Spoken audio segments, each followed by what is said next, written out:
মাত্র 2 মিনিটে তৈরি করে নিতে পারেন আজকের এই নাস্তাটি। এই নাস্তাটি সন্ধ্যার নাস্তা অথবা বাচ্চার টিফিনে জন্য তৈরি করে দিতে পারেন। আর নাস্তাটি খুব কম উপকরণে বানিয়ে দিয়ে ফেলতে পারেন। দিয়ে নিচ্ছি শুকনো চালের গুঁড়া, আদা বাটা, জিরা বাটা, রসুন বাটা, লবণ পরিমাণ মতো দিয়ে নেবেন, হলুদ গুঁড়ো, মরিচ গুঁড়ো, একটি ডিম দিচ্ছি, সামান্য পরিমাণ পেঁয়াজ কুচি। এখন ভালোভাবে মিক্সড করে নিতে হবে। এখানে রুম টেম্পারেচারে থাকা পানি দিয়েই অল্প অল্প করে দিতে হবে এবং মিক্সড করে নিতে হবে।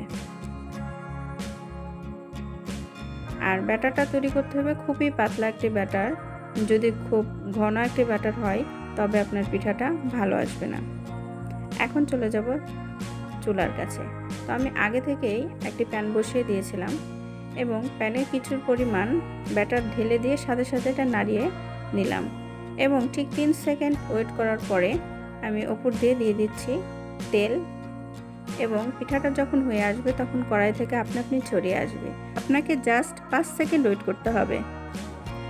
এখন পাটির মতন করে আমি ভাঁজ করে নিলাম। সেই কারণে আমি আজকে এই পিঠাটার নাম দিয়েছি মশলা পাটিসাপটা পিঠা। এখন পাটিসাপটাটি তুলে নিচ্ছি। তো সেম প্রসেসে আমি আরেকটা দেখিয়ে দিচ্ছি আপনাদের। তো আমি আবারও ব্যাটার দিয়ে নিচ্ছি এবং সাথে সাথে কড়াইটা ঘুরিয়ে নিচ্ছি।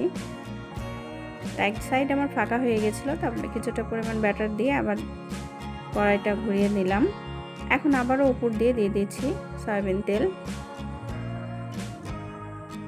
এখন আবার দেখতে পাচ্ছেন 3 সেকেন্ড ওয়েট করার পরেই কিন্তু আমার পিঠাটা প্যান থেকে ছাড়িয়ে গিয়েছে।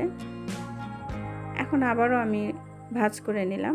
ঠিক এইভাবেই আমি আমার সমস্ত পিঠাগুলো তৈরি করে নিচ্ছি। আমার এখানে 1 কাপ আটা দিয়ে 9টি পিঠা হয়েছে। বাসায় একবার হলো ট্রাই করবেন। আল্লাহ হাফেজ।